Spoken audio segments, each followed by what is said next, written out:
मुख्यमंत्री श्री एकनाथ शिंदे जी को अपमानित करने का प्रयास किया है, ये गलत है। हम इसकी निंदा करते हैं। ऐसी चीज़ों को सहन नहीं किया जा सकता। कामरा को मालूम होना चाहिए कि 2024 के चुनाव में जनता ने निर्णय कर दिया है कौन गद्दार है कौन खुद्दार है। कोई स्टैंड अप कॉमेडियन खड़ा रहकर इस प्रकार से उनको गद्दार नहीं कह सकता। कुणाल कामरा इन्होंने माफी मांगनी चाहिए।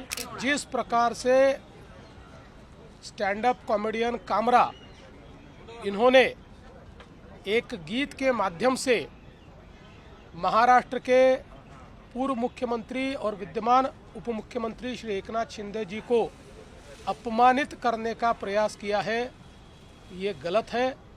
हम इसकी निंदा करते हैं। ऐसी चीज़ों को सहन नहीं किया जा सकता। कामरा को मालूम होना चाहिए कि 2024 के चुनाव में जनता ने निर्णय कर दिया है कौन गद्दार है कौन खुद्दार है। और स्वर्गीय शिवसेना प्रमुख हिंदू हृदय सम्राट बाला साहब ठाकरे जी की विरासत ये शिंदे जी के पास है, इस पर जनता की मोहर लगी है। तो कोई स्टैंड अप कॉमेडियन खड़ा रहकर इस प्रकार से उनको गद्दार नहीं कह सकता। जनता ने दिखा दिया, जिन्होंने गद्दारी की, जिन्होंने बाला साहब ठाकरे के विचारों से गद्दारी की, उनको घर भेजने का काम ये जनता ने किया हुआ है। और मैं ये मानता हूँ कि कॉमेडी करने का भी अपना अधिकार है, व्यंग कसने का भी अधिकार है।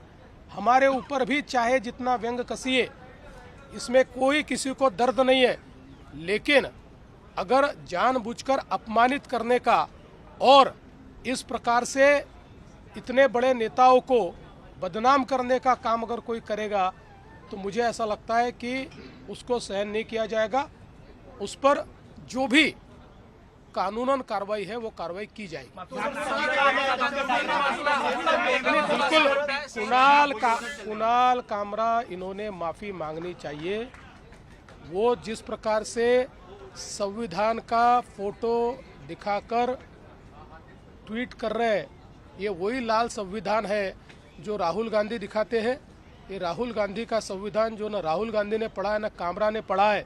ऐसे संविधान का फोटो निकालकर आपकी गलती को आप लेजिटिमेट नहीं कर सकते, क्योंकि इसी संविधान ने ये कहा है कि हर एक की स्वतंत्रता ये अक्षुण्ण है, लेकिन उस पर मर्यादा भी है। जब वो दूसरे की स्वतंत्रता पर आक्रमण करती है तो ऐसी स्वतंत्रता पर मर्यादाएं भी आती है।